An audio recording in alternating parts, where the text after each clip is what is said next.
그리고 5권 책 5권이 또 마지막 끝나는 시간이 되겠습니다. 분량은 8장인데요. 성막처럼 또 솔로몬 성전처럼 막 규격이 나오고 하는 것인데 이렇게 규격이 자세히 나온다라는 것은 상징은 아니라는 얘기고요. 실측이라는 얘기입니다. 상징이라면 이렇게 규격을 자세하게 언급할 필요가 없죠. 상징되는 숫자만 언급하면 되는데 이렇게 자세하다는 얘기는 이대로 지으라는 얘기가 더 맞을 것 같습니다. 40장에서 48장은 이제 더 먼 미래를 내다보고 있고 흔히 말하는 천년왕국 제3성전과는 또 다른 그것을 보일 수 있습니다. 세 가지로 접근이 되는데 40에서 43장은 자 예루살렘 성전은 어떻게 됐죠? 바벨론에 의해서 철저하게 파괴가 되어졌습니다. 그래서 이제 새 성전이 지어져야 되고 여기서 말하는 새 성전은 헤롯이 지은 헤롯 성전이 아니고 스룹바벨이 지은 그 성전도 아니고 앞으로 지어지게 될 천년왕국 때에 통치하게 될 그것이 아마 될 것으로 보여집니다. 자, 성전이 지어졌으면 성전의 제일 주된 기능은 뭡니까? 제사 지내는 거죠. 그래서 그곳에서 예배가 이루어집니다. 자, 여기서 이제 예배가 무슨 의미냐라는 것이 이제 또 하나의 이 과정에서의 중요한 초점입니다. 이미 그들은 예수님이 천년왕국 때 들어가면 예수님이 메시아라는 사실을 다 알죠. 구약의 모든 제사의 상징들은 다 예수님이 예수님의 모델이었다는 것을 알게 되죠. 그러면 더 이상 제사가 필요해요, 안 필요해요? 필요 없는데 여기서 다시 제사를 드려지고 있다라는 거죠. 이제 이것이 하나의 이제 중요한 포인트 중에 하나고요. 마지막 그들이 이제 땅을 잃어버렸잖아요. 빼앗겼는데 그들에게 다시 땅을 주시고 땅을 분배하는데 그 땅이 예전 땅이 아니다라는 겁니다. 회복되어진 땅. 심지어 뭐가 회복되어지냐면 사해가 회복되어지는. 사해 바다에서 둥둥 떠보긴 했지만 물고기를 찾아볼 수는 없거든요. 근데 그곳에 이제 생명체가 살 수 있는 곳이 되어지는. 지금 이제 사진에서 보시게 되면 성전 문지방 밑으로 흐르는 이 물이 어디까지 올라가요? 사해를 소생시키는 그 물줄기가 된다라는 겁니다. 그래서 그 부분 크게 세 가지입니다. 새 성전이 지어질 것이고 그곳에서 새로운 예배가 되어질 것이고 그리고 그들에게 다시 땅이 분배되어질 것이다 라는 겁니다. 자, 40장에서 나타나 있는 에스겔의 성전 평면도인데요. 정사각형으로 되어져 있습니다. 너비가 가로 세로 500척입니다. 500척이라는 얘기는 측정을 해보면 50cm 정도로 쉽게 계산해 보면 몇 미터예요? 50 곱하기 500이면 0.5니까 약 한 250m 정도 됩니다. 다음에 단 2.5m씩 양쪽 테두리로 또 정원 같은 뭐 이런 것을 좀 더 만들게 되어져 있어서 양쪽으로 하게 되면 약 한 600척 정도의 땅이 되는 방이 30개가 있고 부엌이 4군데가 있고 가운데에는 역시 지성소와 성소가 이렇게 나뉘어져 있고 가운데에 번제단이 있고 나머지는 부속 건물로 되어져 있습니다. 성막의 모양은 이대로 그대로 지금 띄고 있는 것을 볼 수 있고요. 나중에 좀 보겠지만 에스겔서 45장에서 길이가 500척이고 너비가 500척이다. 가로 세로 500척씩이라는 얘기입니다. 네모 반듯하다. 정사각형이라는 얘기고요. 문은 동쪽, 남쪽, 북쪽으로 나와 있습니다. 동쪽과 일로 들어가죠. 그리고 남쪽과 북쪽, 양쪽으로 들어오기도 합니다. 나중에 하나님께서 이 문을 막아버리라고 하십니다. 왜요? 나 다시 안 나갈 거야 라는 겁니다. 얼마나 감사해요. 나 다시 안 나갈 거야. 또 하라는 얘기는요. 아무도 못 들어오게 해라라는 그 의미도 가지고 있죠. 그래서 오직 이제 나중에 출입구는 양쪽으로만 가는 거죠. 그리고 남쪽에서 제사 지내러 온 사람은 여기서 제사 지내고 어디로 나가요? 북쪽으로 나가야 됩니다. 북쪽에서 들어온 사람은 제사 지내고 어디로 나가요? 남쪽으로 나가야 됩니다. 그래서 왔던 곳으로 돌아가지 말고 여기서 제사 지냈으면 변화된 삶을 아마 살라는 그런 의미가 아닐까 싶기도 한데요. 왔던 곳으로 도로 나가지 말라는 겁니다. 자, 그런 부분들이 있고 계단으로 되어져 있어. 여기 보면 동문입니다. 이스트 게이트랑 동문인데 7개의 계단. 이 계단 숫자도 이렇게 써놓은 이유가 또 있습니다. 다른 데는 8개가 또 계단 쪽이 있고요.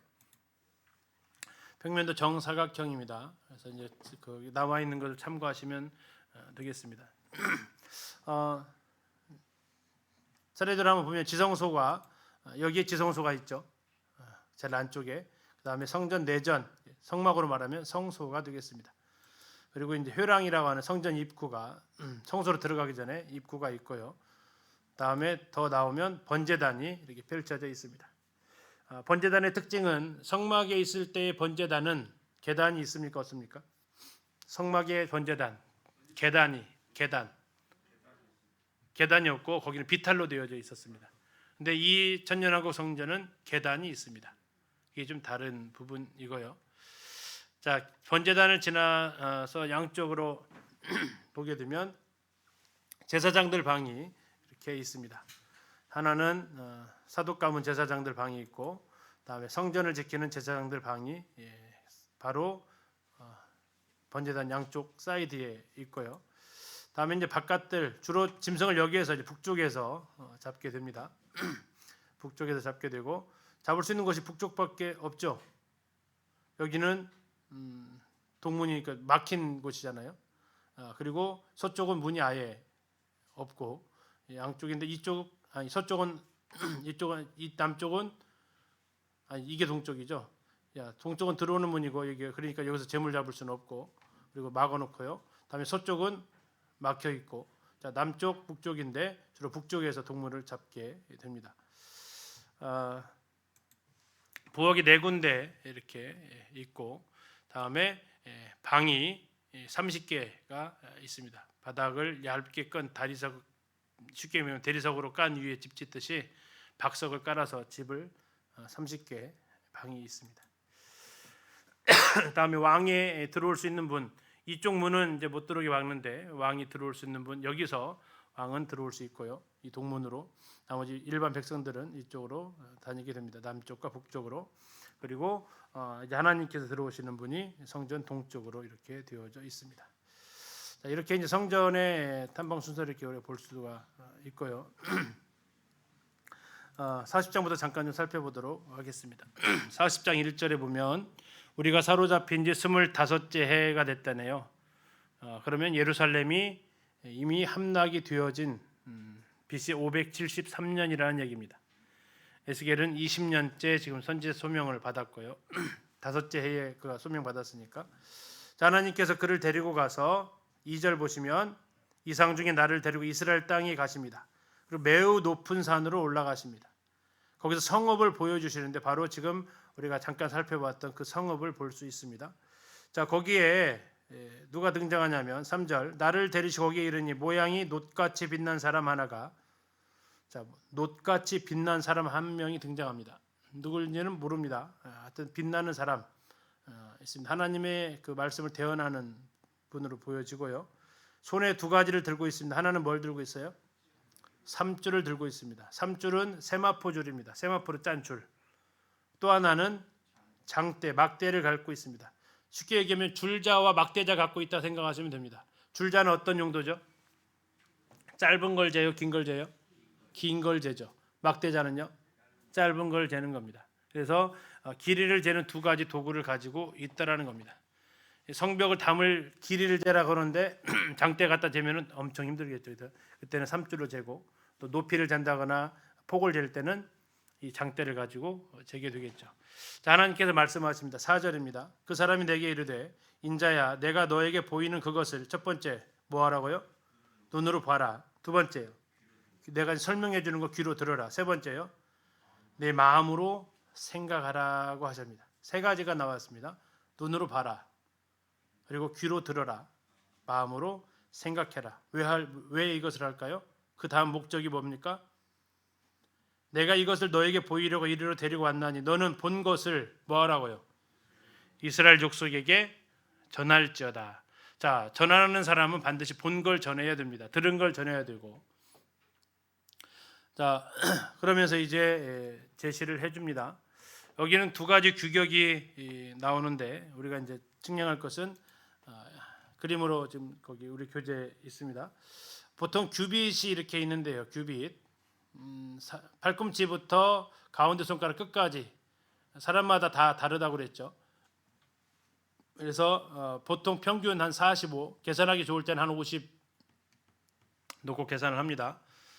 다음에 손바닥을 위에다 올리면 손바닥을 한 10cm, 한 11cm 정도 되는데 계산하기 쉽게 해서 10cm로 좀 줄였습니다. 그러면 이게 지금 한 척이라는 겁니다. 한 척.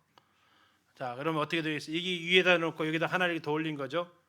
이게 규빗보다 큰 겁니다. 약 한 55cm 정도 된다 생각하시면 돼요. 자, 이것을 6번 하면 뭐가 되냐면 한 장대가 됩니다. 한 장대. 자, 이것을 6번에서 된 것이 한 장대. 그래서 규격이 이렇게 된다는 얘기예요. 이걸 가지고 지금 다 길이를 쟀다라는 겁니다. 예, 그러니까 약 3m 30 정도 되죠. 한 장대가 사람 키를 기준으로 했을 때 한 2명 정도 길이가 되는 겁니다. 자, 그러면서 이제 아까 보셨던 대로 이 성전의 모형을 지금 보여주신 겁니다. 성읍의 모형을 보여주신 거예요. 동서남북, 동쪽에 문이 있고 다음에 서쪽은 막혀 있습니다. 문은 3군데만 뚫려져 있는 이 문이죠. 자, 이걸 가지면서 분명히 하나님께서 이제 보여주면서 백성들한테 전하라고 하십니다. 자, 그러면서 이제 보여주고 들려주고 하는 게 나와요. 성전의 모습이 동쪽으로 들어갑니다. 뭐 이거 자세히 하게 되면 한도 끝도 없고 그려지도 않기 때문에 중요한 것만 나갑니다. 다음에 서쪽의 문은 없고 방이 30개 있습니다. 다음에 안쪽으로 들어가도 역시 문이 3개입니다. 서쪽은 문이 아예 없습니다. 성벽에서도 없고 지성소 안으로 들어가도 없습니다. 다음에 제사장들을 위한 방이 있고 성전 문 앞에 기둥이 있습니다. 솔로몬 성전에도 기둥이 있었죠? 뭐였어요 기둥이? 야긴과 보아스였죠. 그런데 여기에도 기둥 둘이 있어서 솔로몬 성전을 연상하게 합니다. 다음에 들어가는 계단이 있습니다. 바깥들로 들어가는 계단이 있습니다. 다음에 안뜰로, 그러니까 바깥들이 성전 바깥에 담 바깥에 있고 담을 지나 안으로 들어가면 안뜰이 있습니다. 이렇게 아까 테두리 다시 한번 잠시 보시면요. 순서가 확대해서 잠깐 보여드릴게요. 자, 이 성문 안에 있죠. 이 성문 안에 이 안으로 동쪽으로 들어가게 되면 지금 동문을 들어가면서 뭐가 있어요? 바깥들이 있고요. 바깥들 찾으셨어요? 네, 바깥들이 있고 다음에 그 안에 문이 또 3개 있습니다. 문 3개. 성전으로 들어가면 그 안에 안뜰이 있습니다. 바깥들과 안뜰이 이렇게 있다. 이게 바깥이 성벽 이 바깥에가 아니고 성문 들어와서 바깥에 있는 마치 스룹바벨 성전으로 말하면 막 이방인의 뜰처럼 이렇게 안에 이방인의 뜰은 바깥에 있잖아요. 안에 들어오면 여인의 뜰처럼 이렇게 성전 안에 들어오면 이렇게 있다라는 겁니다. 그 계단들이 이렇게 있어서 들어갈 때 사이즈가 나와 있어요. 들어갈 때 바깥들로 들어갈 때는 7계단, 아까 이제 동문에서 들어갈 때 7계단이 있었잖아요. 이게 바깥들로 들어가는 겁니다. 이 바깥들 들어가서 안뜰로 이제 성전 있는 안뜰로 들어가려면 계단이 8개가 있어요. 동문으로 이거 쉽게 동문 생각하시면 돼요. 동문으로 이렇게 뚝 들어가는 바깥돌로 들어가는 거죠. 그 계단 7개 있고 거기에서 또 이제 번제단 쪽으로 들어가려면 계단 8개 있고 이렇게 지금 다 세세하게 되어져 있다라는 거예요. 성전으로 올라가는 노래를 바로 이런 계단 올라갈 때 이제 부르는 노래로 용도가 지어졌죠. 이렇게 말씀드려도 잘 안 잡히시죠? 네, 뭐 그렇습니다. 어쨌든 그 사이즈가 이렇다라는 정도. 그래서 이 사이즈가 전부 다 이제 문 아까 말씀드렸던 대로 이게 지금 바깥들로 들어가는 겁니다. 동문에서 들어가면 이렇게 7개의 계단이 자리하고 있다라는 거죠. 양쪽에 문지기들이 아마 잠깐 쉬는 방들이 있고 쭉 들어가는 이 사이즈가 있는데 이게 약 50척, 그러니까 한 27m, 쉽게 얘기해 한 30m 쭉 들어가는 거죠. 상당히 지금 큰 것을 볼 수 있어요. 이렇게 들어가면 이제 뭐가 나와요? 바깥들이 나오는 겁니다. 바깥들. 자, 바깥들을 지나가서 이제 번제단 있는 쪽으로 들어가려면 안뜰로 들어가야 되죠. 이게 지금 안뜰로 쭉 들어가면 현관이 이제 8개 계단이 이렇게 또 되어져 있습니다.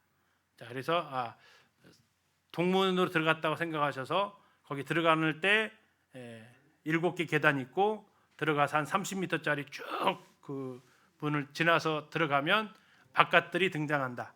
바깥들에서 또 주랑처럼 쭉 생긴 도로 쭉 지나가면 그 안쪽에 이제 번제단이 있는데 거기에는 또 8개짜리 계단이 또 있다. 이 정도 이렇게 그림을 그려볼 수 있겠습니다. 이제 좀 더 어떻게 생겼는지 궁금하신 분은 오늘 영상을 보여드리려다가 보여드려도 잘 이해가 안 가서 개인적으로 좀 보시면 좋겠다 싶어서 그냥 유튜브 검색하셔가지고 에스겔 성전 이렇게 치면 외국에서 미국 사람이 만든 것이 나와요. 그리고 요즘은 이제 좀 더 나아져서 한글로 자막을 해놓은 게 있어요. 예전 것은 그냥 완전 영어로만 나오는데 요즘은 이제 우리나라 사람 역시 연구하는지 그 자막으로까지 나온 거 있어요. 그거 틀어드리면 오늘 시간이 더 부족해서 지금 그건 안 하니까 참고하시면 되겠습니다. 자, 41장에 가서는 이제 새 성전과 지성소가 나와 있습니다. 성소와 지성소를 구분한 41장으로 가서 한번 보실까요? 41장 4절 그가 내전을 측량하니 내전이 어디예요? 지성소입니다. 길이는 20척이요 너비는 20척이라 그가 내게 이르되 이는 지성소니라 하고 쉽죠? 가르쳐 주셨으니까 지성소입니다 이게. 자 이렇게 지성소가 있으면 성소도 있다라는 것을 우리가 이제 구분하고 있다. 근데 뭐가 좀 차이가 있다라는 것이 이따 좀 보고요. 다음에 5절부터 11절까지는 골방이 있습니다. 골방 6절 보실까요? 골방은 몇 층짜리로 되어 있어요? 3층이라고 합니다. 3층. 이때부터 이제 우리나라보다 훨씬 앞서가고 있죠. 3층짜리 구조물로 이 골방이 있습니다. 그 다음에 이제 서쪽으로 가서 보면은 서쪽 건물이 별채가 이렇게 되어져 있고, 다음에 내부가 장식이 되어져 있습니다. 그 앞에 이제 나무로 만들어진 번제단이 있는데 이 번제단이 바로 여호와 앞에 상이라고 이름이 바뀌어서 불려지고 있습니다. 그리고 이제 그 그림이 그려져 있는데 그룹과 여기 그룹이 영어로 GROUP가 아니라고 있습니다. 케루빔이라고 천사들이죠. 그다음에 종려나무가 이렇게 있고요. 자, 이 분명히 앞에서 지금 여기가 어디라고 했냐면 지성소라고 했잖아요. 지성소.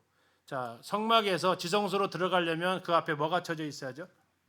휘장이 있어야 되는데 여기는 앞만 봐도 41장인데 휘장이 없어요. 자, 이게 천년왕국이라고 했습니다. 왜 휘장이 없죠? 찢어졌죠. 누가? 언제요? 예수님에 의해서 갈보리에서 휘장이 찢어졌기 때문에 새 예루살렘 성전에 이 천년왕국 성전에 더 이상 휘장이 필요 없으니까 휘장에 대한 언급이 전혀 없어요.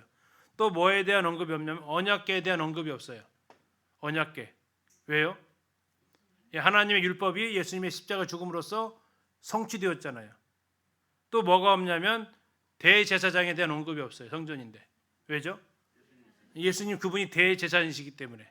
그래서 성막에 있는데 여기 안 나타나 있는 것이 바로 이제 그런 부분들이 성전 안에 지성소 안에 그 세 가지 휘장이 없고 지성소 안에 다음에 언약궤가 없고 그 다음에 대제사장이 없고 이 지성소와 관련되어지는 게 핵심이 세 가지인데 이 솔로 그 천년왕국 성전에 그것이 없다라는 겁니다. 42장에서는 제사장 방이 등장하는데 위치가 북쪽과 남쪽에 양쪽 사이드에 있습니다. 번제단을 놓고 양쪽 사이드에 있고 그 크기가 나와 있고요. 다음에 제사장들이 먹을 수 있는 그 공간이 따로 있습니다. 제사장들만의 공간이 있고, 다음에 성전 담을 척척에 때 아까 했죠 500척씩이라고 되어져 있다고 했습니다. 그 성전 벽을 이렇게 쭉 치는데 담을 쭉 쳐놨죠. 그것은 이제 예배의 장소, 다음에 일상생활의 장소를 구분하기 위해서 담을 쳤던 것을 42장에서 볼 수 있고요. 자, 43장입니다. 진도 빠르죠. 자, 이게 중요한 게 여기서 나옵니다. 43장에서 하나님께서 이제 들어오시는 겁니다. 2절 보시겠습니다. 43장 2절. 이스라엘의 하나님의 영광이 어디에서 오신다고요? 동쪽에서부터 옵니다. 하나님의 음성이 뭐 같아요? 많은 물소리 같고, 혹시 기억나세요? 어디서 봤는지? 네, 계시록에도 있고요. 또 에스겔서 1장에도 있었어요. 에스겔서 1장 24절에 생물이 갈 때 내가 그 날개 소리를 들으니 많은 물소리와도 같으며 나와 있어요. 자, 이것을 언급하는 이유가 뭘까요? 하나 더 보실까요? 2절 끝에 땅은 그의 영광으로 말미암아 빛난다. 땅이 하나님 영광으로 빛이 난대요. 이것도 에스겔 10장 4절에 있었어요. 여호와의 영광이 구름에서 올라와 성전 문지방에 이르니 구름이 성전에 가득하며 여호와의 영화로운 광채가 뜰에 가득했다. 자, 이걸 다시 언급하는 이유가 뭐예요? 지금 나갔던 지금 들어오고 있는 분이 누구라는 거죠? 하나님이라는 거죠. 여호와 영광이, 자 1장과 10장에서 봤던 그 영광의 모습하고 지금 같아요, 달라요? 같은 모습이란 얘기죠. 그러니까 지금 나가셨던 분이 뭐한다? 다시 오신다라는 얘기. 나가셨던 분하고 전혀 다른 게 오는 게 아니라 나가셨던 그분이 지금 다시 오신다라는 걸 보여주기 위해서 2절에서 앞절 1장과 10장에서 보았던 하나님의 영광을 묘사했던 단어가 다시 이곳에 쓰여져 있다라는 겁니다.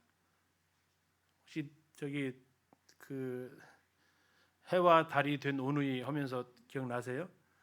예, 문지방에다가 문 열어주지 말라는 조건으로 뭐하라 그래요? 손 넣어봐 그러잖아요. 그 손이 누구 손이어야 돼요? 엄마 손이어야 돼요. 근데 넣었더니 뭐가요? 호랑이 발이 들어오잖아요. 이게 왜 중요해요? 지금 들어오는데 누가 들어오는지는 알아야 될 거 아니에요. 무조건 문 열어주는 게 아니라. 그래서 그걸 설명해 주기 위해서 지금 이것이 자기 필요했다고요. 뭐 하려고요? 누가 들어오냐 이거죠. 누가 다시 들어오느냐. 누가 다시 들어오세요? 나가셨던 하나님의 영광이 지금 다시 오신다라는 걸 설명해 주기 위해서 그 2장에서 지금 43장 2절에서 그걸 다시 설명해 주고 있다라는 겁니다. 4절에 보시면 그 실체는 뭐였어요? 여호와의 영광이었다는 거죠. 어디로 들어와요? 동문을 통해서. 왜 동문을 통해서 와요? 동문으로 나가셨으니까. 그래서 우리가 생각해 보는 게 뭡니까? 예수님께서 감람산에서 승천하실 때 뭐라고 하시면서 승천하시죠? 어떻게 해요? 너희가 본 그대로 다시 오시리라 그러죠. 왜 우리가 그 이만희나 이런 사람들을 믿을 수 없어요? 그렇게 안 왔잖아요. 올라가신 그대로 왔으면 믿죠. 근데 그렇게 안 왔잖아요. 이게 못 믿는 거죠. 자, 이 여호와의 영광이 어때요? 지금 나간 대로 어떻게 해요? 다시 오시잖아요. 그래서 동문을 통해서 다시 들어오신다고요, 그분이. 그러면 우리가 믿을 수 있는 거죠. 이게 여호와의 영광이다. 그러면서 그분이 선포하십니다. 12절 한번 보실까요? 43장 12절. 성전의 법은 이렇다. 뭡니까? 성전의 법은 산 꼭대기 지점의 주인은 어떠해야 된다? 지극히 거룩하리라. 성전의 법은 이러하니라. 자, 앞뒤로 12절 앞뒤로 성전의 법을 얘기하죠. 그러면서 한마디로 말합니다. 성전은 뭐 해야 된다? 거룩해야 된다라는 얘기. 성전은 거룩해야 된다. 그래야 하나님이 계실 수 있다라는 얘기죠. 그러면서 하나님께서 이걸 에스겔한테 이 성전을 설명을 해주라고 그래요. 자, 10절 보세요. 이제 위로 올라가셔서 10절. 인자야, 에스겔아, 너는 이 성전 지금 41장, 42장, 40, 41, 42 보여줬죠. 그 성전을 이스라엘 족속에게 보여줘라. 그러고 뭐라고 나와 있어요? 그들이 자기의 죄악을 부끄러워하고 그 형상을, 그 성전을 측량하게 하라라고 얘기하십니다. 이 성전을 보는데 무슨 감정이 먼저 들어와야 된다고요? 부끄러움이에요. 그 다음에 11절이요. 만일 그들이 자기들이 행한 모든 일을 뭐 하거든요? 부끄러워하거든 너는 성전의 제도와 구조와 그 출입하는 곳과 그 모든 형상을 보여줘라. 부끄러워하지 않으면요. 보여주지 말라는 거예요. 자, 그럼 왜 그렇죠? 성전의 법은 뭐라고요? 성전의 법은 지극히 거룩해야 된다는 얘기예요. 지극히 거룩해야 될 성전을 보여주는데 그 지극히 거룩한 성전을 보는 사람들의 조건이 있다면 뭐예요? 자기의 죄악을 부끄러워할 줄 알아야 된다라는 거예요. 그 사람만이 하나님 영광을 볼 수 있다는 얘기예요. 만약 그거 안 보면요. 또 이 성전이라 하더라도 또 그들이 더럽힐 거니까. 지금 자기들이 죄악으로 인해서 하나님의 영광이 나타났던 그 솔로몬의 성전이 완전히 폐허가 됐었어요. 그리고 새 성전이 드러났어요. 그걸 바라보면서 무엇부터 생각해요? 다시 시작했다. 희망을 얘기하라는 게 아니에요. 왜 하나님 저렇게까지 하셨는가를 생각하면서 자기의 죄악을 부끄러워하라고. 자기 내 죄 때문에 하나님의 성전이 무너졌지 하면서 부끄러워하라고. 그러면 이제 그들에게 새로운 성전을 보여주라고. 우리가 왜 복음을 전할 때 회개하라고 먼저 외칩니까? 회개하지 않으면 은혜가 은혜되지 못한다라는 거죠. 죄악을 봐야 그 죄악을 고쳐주신 하나님 은혜에 감사할 수 있다라는 거죠. 그걸 못 하면 마치 하나님 앞에 방자하게 행한다라는 것을 성경은 이야기해주고 있는 겁니다. 여호와의 영광이 들어오는 모습을 이렇게 볼 수 있고 에스겔이 여기 앞에 엎드려 얘기합니다. 아까 보셨던 말이죠. 인자의 너는 이 성전을 이스라엘 족속에 보여서 그들이 자기의 죄악을 부끄러워하고 만일 부끄러워하면 성전의 모든 제도를 알려줘라. 왜? 성전의 법은 지극히 거룩함에 있다라는 겁니다. 13절부터 17절까지는 번제단의 모양이 나옵니다. 우리 교재는 없었는데 이 지금 그림을 하나를 봐서 넣었어요. 이 사이즈가 굉장히 다 구체적이에요. 이따 화면을 한번 올려드릴게요. 이 구체적이에요. 그리고 아까 보셨던 대로 계단이 원래는 성막이 없는데 여기는 계단이 쭉 있어요. 올라가는 계단이. 그 차이가 좀 있고 여기에서 이제 그들이 하나님 앞에 제사를 드리는 겁니다. 자, 하나님께서 그들에게 하셨던 44장의 중요한 말씀이 있습니다. 44장 가서 잠깐 보실까요? 그 성전 44장 1절 그가 나를 데리고 성소의 동쪽을 향한 바깥문에 들어오시니 그 문이 닫혔더라. 여호와께서 내게 이르시되 이 문은 뭐하고 닫고 뭐하지 말아라고요? 다시 열지 말아라. 왜요? 아무도 그리로 들어오지 못할 것은 이스라엘 하나님 나 여호와가 그리로 들어왔습니다. 그러므로 닫아둘지니라. 3절 왕은 왕인 까닭에 이 안길로 이 문 현관으로 들어와 거기 앉아서 나 여호와 앞에서 음식을 먹고 그 길로 나아갈 것이. 이것은 이제 이 안쪽에 있는 성문입니다. 자, 이 동쪽 문은 뭐 하라고 했어요? 닫아두라고 했어요. 자, 이걸 순종한 사람들이 있습니다. 누가 순종했을까요? 아랍 사람들이 순종했습니다. 이스라엘에 가면 이 동문입니다. 예루살렘 성벽 동문이에요. 어떻게 돼 있어요? 어떻게 돼 있어요? 닫아져 있잖아요. 그렇죠?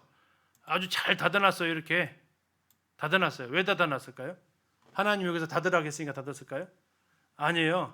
하나님의 영광이 동쪽으로 오신다고 하니까 하나님 못 들어오게 하려고 하나님 못 들어오게 하려고 닫아놨어요.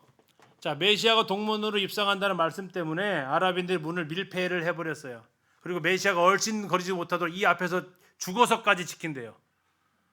자, 이 사람들은 이 에스겔서 44장에 있는 이 말씀을 믿었어요, 안 믿었어요? 우리는 믿어요, 안 믿어요? 우리가 더 잘 못 믿는 것 같아요. 이 사람들이 더 잘 믿는 것 같아요. 완전히 막아버렸어요, 완전히. 착각하고 있는 거죠. 막았다고 못 들어가시는 분 아닌데. 자, 그래서 이스라엘 가면 참 웃지 못할 해프닝인데 한편으로 또 부끄럽기도 합니다. 이들은 정말 성경을 문자적으로 믿고 있다라는데 우리는 성경을 잘 그렇게 믿고 있나 하는 생각도 들죠. 자, 그래서 아까 말씀하신 하나님께서 다시는 떠나지 않겠다라는 의지 또는 아무도 못 들어오게 닫아두라는 것. 이 성전에는 누구만이 영광을 받으시는 곳이에요? 하나님만이. 우상이 더 이상 못 들어오는 곳. 그리고 하나님 절대 나가시지 않는 곳. 여기에서 에스겔은 하나님 앞에 보고 엎드립니다. 5절 보시겠습니다. 44장 5절 여호와께서 내게 이르시되 인자야 너는 전심으로 주목하여 내가 너에게 말하는 바 여호와의 성전의 모든 규례와 모든 율례를 어디로 들어요? 귀로 듣고 전심으로 주목하고 이렇게 나와 있습니다. 또 성전의 입구와 성소의 출구를 전심으로 주목하고 자, 이렇게 하나님의 이것을 계속해서 주의 깊게 지금 보라고 이야기를 합니다. 그러면서 한 가지 금할 것을 이야기를 하는데 6절부터 9절까지 보면 이방인들이 이 공사에 참여하는 것을 금지시키도록 이야기를 하고 있습니다. 근데 어떤 이방인이냐면 9절 보시겠습니다. 주 여호와께서 이같이 말씀하셨느니라 이스라엘 족속 중에 있는 이방인 중에 마음과 몸에 할례를 받지 아니한 이방인은 내 성소에 들어오지 못하리라. 모든 이방인이 못 들어온다고요? 아니요. 할례를 받아야 된다는 얘기예요. 근데 어디에 할례를 받아야 돼요? 몸과 마음의 할례를 받아야 된다는 얘기예요. 그래서 사도 바울은 로마 3장에서 얘기하는 거죠. 육신의 할례가 아니고 마음에 해야 된다라는 얘기를 하고 있는 거죠. 그것이 갑자기 지금 바울이 지어낸 얘기가 아니라는 거죠. 여기에서 지금 분명히 말씀을 하고 있죠. 자, 그래서 그들을 제사 드릴 수 있는 권한을 박탈하라고 지금 말씀하십니다. 자, 그래서 지금 에스겔의 명령대로 44장 이 성전문이 얼마나 큰가 보세요. 사이즈가 이 문을 지금 딱 걸어 담궈서 더 이상 들어오지 지금 못하게 하는 겁니다. 15절부터 31절까지는 이제 제사장들, 왜요? 성전이 있으면 누가 있어야 돼요? 제사장이 있어야 되니까. 근데 그 일을 누가 하느냐? 44장 15절입니다. 이스라엘 족속이 그릇 행하여 나를 떠날 때에 하나님 지켜본 사람이 있습니다. 누구요? 사독의 자손 레위 사람 제사장들은 내 성소의 직분을 지켰은즉 그들은 내게 가까이 나와 수종을 들되 내 앞에서 기름과 피를 내게 드릴지니라. 자, 이스라엘 족속이 그릇해서 하나님을 떠날 때 그래도 감당했던 사람이 있었다네요. 그게 누구라고요? 사독의 자손들. 그래서 나중에 신약에 가면 예수님을 반대했던 사람 중에 사두개파라고 나오죠. 그들이 일명 자기 자신을 이 사독의 후예라고 했던 사람들이 그 배경을 갖고 있다고 보통 이야기를 합니다. 사독과 사두개인이 바로 이제 같은 음에서 얘기하기 때문에 그런 것 같습니다. 다음에 그들은 제사장들은 가는 베옷을 입고 회개하는 마음이죠. 그리고 머리털 어떻게 해라, 포도주 어떻게 해라, 결혼 어떻게 해라, 이런 규례를 자세하게 또 이야기를 해주십니다. 자, 그리고 이 제사장들의 중요한 임무가 23절에 나와 있는데 두 가지 일을 해야 됩니다. 교사로서, 재판관으로서. 23절 보시면 내 백성에게 거룩한 것과 속된 것의 구별을 가르치고 부정한 것과 정한 것을 분별하게 하고, 24절 송사하는 일을 재판하고, 이런 것들이 제사장들이 해야 될 역할이 됩니다. 그리고 이제 45절에서 그들이 유월절과 초막절을 지키는 모습을 볼 수 있는데 그들의 경계가 쭉 나와 있어요. 이 경계도 그렇게 막 수치가 나와 있는데 이걸로 좀 대체를 하면요. 이건 이제 아까 지금 여태까지 뭐 보셨냐면 순서가 이렇습니다. 지금 우리가 본 것이 이 성전 보신 거예요. 성전. 전체 의미에서 이 성전은 여기입니다. 여기. 그리고 지금 어디 설명하고 있냐면 이 경계, 이 땅, 커다란 땅을 지금 설명하고 있어요. 여기는 바로 지금 이 땅을 지금 설명하고 있는 겁니다. 그리고 48장에서는 여기서부터 여기까지 쭉 이야기를 하고 있어요. 40에서 42장까지 성전 얘기했고요. 그리고 지금 여기 45장에서는 이 땅, 그리고 이 더 큰 땅을 지금 쭉 얘기를 하고 48장 가서는 전체 땅을 얘기한다고요. 순서 자체가 그렇습니다. 근데 중요한 것은 내 땅이 아니니까 변심이 별로 없다라는 것이 이제 봐도 모르겠죠. 아마 이 땅 준다 그러면 어떻게든 알 거예요. 그렇죠? 자, 여기에 대해서 이제 하나님께서 이 땅을 다스리는 왕들에 대해서 정의와 공의를 구해야 된다. 하나님 통치의 법칙이라고 했죠. 하나님의 통치의 법칙은 정의와 공의다. 공평한 저울과 추를 사용해라. 예물을 드릴 때 어떻게 해야 된다. 성소는 어떻게 정결해야 된다. 유월절, 장막절은 어떻게 지켜야 된다. 이런 규절들이 쭉 있습니다. 더 이상 오순절이 필요 없습니다. 왜요? 이미 이루어졌습니다. 교회와 이방인들을 통해서 완성이 됐어요. 나팔절은요 이미 예수님 오셨죠. 다음에 속죄일은요 더 이상 속할 일이 없죠. 그래서 이런 규례들은 더 이상 의미가 없어요. 근데 대신 제사가 왜 언급이 되고 있냐 이거죠. 제사의 언급. 자, 이것은 맥도날드 형제님의 분별로 하면 이걸 통해서 뭐 죄를 사하는 일이 있는 게 아니라 마치 우리가 만찬 예배를 드리는 것처럼, 만찬 예배를 드리는 이유가 뭐예요? 기념하기 위해서 드린다는 얘기죠. 그래서 이스라엘 백성들에게 하나님 예수 그리스도를 기념하기 위해서 그들은 제사를 드렸다면 우리는 예수 그리스도를 기념하기 위해서 뭐 하고 있어요? 떡과 잔을 통해서 예배를 드리고 있는 거다라고 지금 이야기를 합니다. 이걸 통해서, 제사를 통해서 죄를 온전히 없애지 못한다고 이미 히브리서에서 말씀하고 있기 때문에 여기서 드려지는 제사가 그런 죄를 없이 하는 제사는 더 이상 아니고 죄를 없이 하신 그분을 기억하고 기념하기 위한 지금 모습이 드려지고 있다라고 본다라는 얘기입니다. 46장, 그래서 그 제사의 규례가 쭉 이야기하고 있습니다. 자, 다시 말하자면 천년왕국에서 이스라엘은 제사를 통해서 누구를 본다고요? 그리스도를 보게 될 것이라는 것이 이 에스겔서의 중요한 포인트 중에 하나. 그래서 제일 중요한 세 가지가 있었다겠죠. 새 성전, 다음에 새 예배, 새 제사, 그리고 새 땅. 이게 이제 40에서 48장까지 흐름인데 40에서 43장까지는 새 성전에 대해서 얘기하고 있고, 그 다음에 이제 새 제사를 얘기하는데 그 제사의 목적이 뭐 하려고요? 구약에서의 제사의 목적은 뭐였어요? 속죄제, 속건제, 이거 뭐였어요? 죄를 없이 하기 위한 제사였잖아요. 근데 이제는 없이 하는 제사가 아니라 그리스도를 기념하고 그리스도를 바라보게 하는 그 제사가 될 것이다라는 겁니다. 46장 11절부터 18절까지는 왕의 기업에 대해서 이야기를 하고 있고요. 자발적인 제사의 그 가치에 대해서 언급을 하고 있습니다. 19절부터 24절까지는 거기서 이제 제사를 지내게 되면 조리 같은 거 하게 되겠죠. 거기에 쓰는 부엌에 대해서 설명을 하고 있습니다.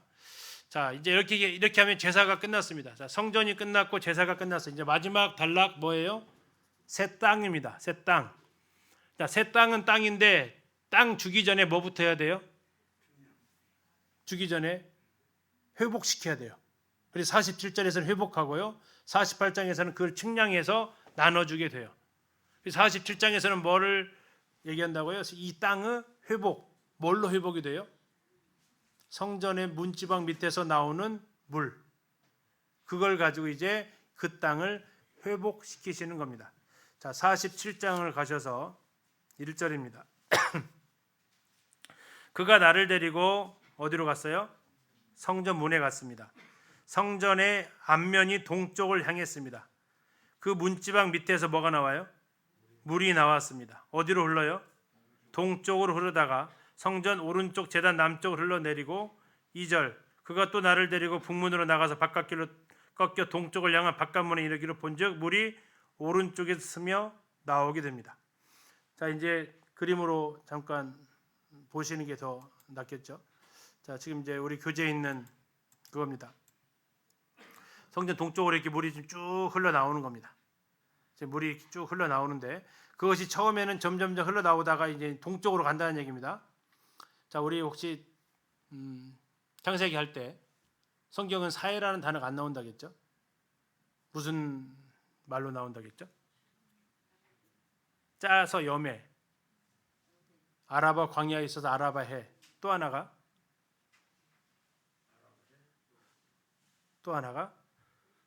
동해입니다. 왜? 동쪽에 있으니까. 자, 그래서 그쪽으로 가는 거예요. 동쪽으로 가는데 어떻게 돼요? 제일 처음에 지금 물이 어디만큼 잡혔어요? 네, 발목까지 물이 있습니다. 물이 쭉 흘러 나오니까. 그러다가 좀 더 흘러서 이제 어디까지 가요? 예, 무릎까지 올라옵니다. 무릎까지. 자, 그러다 좀 더 오니까 어디까지 가요? 예, 허리까지 올라갑니다. 더 이상 이제 가면 어떻게 돼요? 예, 물속으로 들어가는 거죠. 그래서 갈 수 없는 정도로 이렇게 물이 막 많아지는 거죠. 자, 그렇게 하면서 이제 순서가 발목, 무릎, 허리 건너지 못할 정도로 갑니다. 어디까지 가요?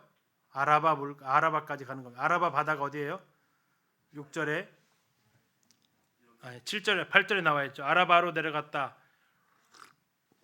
이게 바로 여매라는 겁니다. 여매. 거기가 물고기가 살 수 있어요, 없어요? 너무 작아지고 물고기가 살 수 없어요. 근데 그것이 어떻게 된대요? 예, 9절 보시면 이 강물이 이르는 곳마다 번성하는 모든 생물이 살고 또 고기가 심히 많으리니 이 물이 흘러 들어가므로 바닷물이 뭐 한다고요?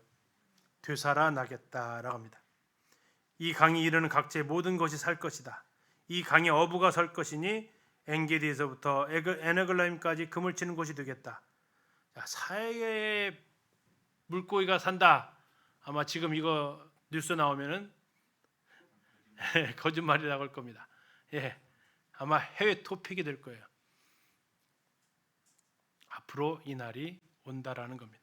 뿐만 아니라 12절에 보시면 그 물이 지나가면서 식물도 회복이 일어납니다. 각종 먹을 과실나무가 자라서 자, 달마다 새 열매를 먹습니다. 달마다. 그러니까 몇 개의 열매가 열리는 거예요? 12달. 예. 계시록을 좀 상상하게 하죠.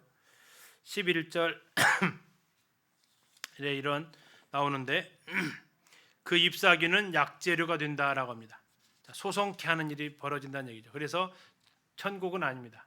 천국은 약이 필요가 없는 곳이니까. 여기 약이 필요한 곳이라는 얘기는 천국이 아니라는 또 하나의 반증이 되는 거죠. 자, 이렇게 회복되어진 땅, 자, 부모가 땅 나눠줄 때 이렇게 다 정리하고 해주듯이 이 회복되어진 땅을 어떻게 하라고요? 네, 나눠주라고 합니다. 13절 주 여호와께서 이같이 말씀하셨느냐 너희는 이 경계선대로 이스라엘 아까 유다와 에브라임을 연합시켰잖아요. 그래서 12지파에게 이것을 나누어 주게 됩니다. 요셉은 장자니까 두 지파를 갖게 된다고 얘기를 하고 있고요. 그 땅의 경계선을 줍니다. 땅 나누는 방법은 뭘로 나눴을까요? 이스라엘 백성들이 가나안 땅 점령했을 때 나눴던 방식이 뭐였죠? 제비뽑기. 자, 22절 보겠습니다. 22절 너희는 이 땅을 나누되 어떻게 나누래요? 제비 뽑아서 나누라고 합니다. 제비 뽑아서 나눕니다. 그리고 외국인도 그 땅을 얻을 자격을 부여를 해 줍니다. 그리고 대단원의 이제 48장을 가서 보시면 이 땅을 분할합니다. 주중에서부터 시작해서 동쪽 끝까지 분할을 합니다. 수평 분할합니다. 이 땅의 특징은 직선이라는 겁니다. 그래서 거룩한 땅 예루살렘 위로 6지파, 밑으로 6지파가 나누어지게 되고 그 중앙에는 왕의 땅이 할애가 되어집니다. 그래서 그들에게 이제 12개의 이 문이 형성이 되는데 거기에서 이제 이 세 지파씩 문을 차지하게 되고요. 하나님께서 거기에 계신다라는 여호와 삼마 48장 마지막 절입니다. 그 사방의 합계는 18,000척이라 그날 후로는 그 성읍의 이름을 뭐라고요? 여호와 삼마. 무슨 뜻이요? 여호와께서 거기에 계시다. 떠났던 하나님의 영광이 다시 돌아오셨습니다. 그래서 지금 거기 가지고 계신 데 보면 이렇게 왕의 도성이 다 땅을 나눠주고 가장 한가운데에 하나님께서 세 지파씩 동서남북으로 차지하게 하고 그 가운데에 자리하게 되십니다. 마치 성막을 우리가 광야에서 보는 듯한 모습을 연상시키고 있죠. 자, 이렇게 해서 지금 에스겔 성전은 완성이 됐어요, 안 됐어요? 안 됐어요. 앞으로 천년왕국 때 아마 통치되어질 그 땅이라는 겁니다. 그리고 이제 그 에스겔 성전 검색을 해보시면 고민이 하나 생겨요. 무슨 고민이 생길까요? 이 사이즈를 예루살렘 이스라엘 땅에다 놓을 수 있냐라는 고민이 생겨요. 가로의 길이를 계산해서 지금 그 지도를 펴보시면 이스라엘 땅이 이렇게 직선으로 안 생겼어요. 어떻게 생겼어요? 해안을 따라서 이렇게 생겼어요. 그럼 이것을 갖다가 정사각형 땅이잖아요. 땅 놓으면 어떻게 되냐면 땅의 일부가 지중해로 들어가요. 그러면 이제 뭐가 지금 있어야 된다는 얘기냐면 지각 변동이 있어야 될 거예요. 근데 우리는 앞에서 지금 곡과 마곡 전쟁할 때 엄청난 지진이 일어나는 걸 봤어요. 그것이 영향을 줄지 어쩔지는 모르겠어요. 아무튼 뭐 우리가 이제 그 부분은 예언이니까 이렇게 보고, 자, 이러한 약속에 따라서 그들은 성전을 지금 제3성전 이거하고 에스겔 성전은 같은 성전은 아닙니다. 이 제3성전은 실제로 이 땅에 세워지는 것이고 에스겔 성전은 천년왕국 때에 세워진다라고 보통 볼 수 있고요. 그래서 유대인들은 지금 이 성전을 짓기 위해서 노력을 계속해서 하고 있고요. 그 통곡의 벽에서 얼마 떨어진 곳에 이 제3성전 연구소가 있습니다. 그리고 이제 가서 이렇게 지금 그때 제3성전이 지어지면 거기다 갖다 놓을 뭐예요 이게? 메노라, 금촛대, 순금 60kg입니다. 성막은 얼마 나갔죠? 한 달란트로 했죠. 그러니까 얼마예요? 34kg짜리 했어요. 근데 이제 이 새 성전은 이보다 더 큰 60kg짜리를 지금 만들고 있죠. 이것은 이제 로마에 의해서 예루살렘 함락될 때 빼앗겼던 메노라를 지금 로마 가서 보면 있고요. 자, 그래서 지금 이제 이 사진이 뭐냐면 우리 교재에 있죠. 이 사진이 지금 예루살렘 제3성전 연구소에 있는 겁니다.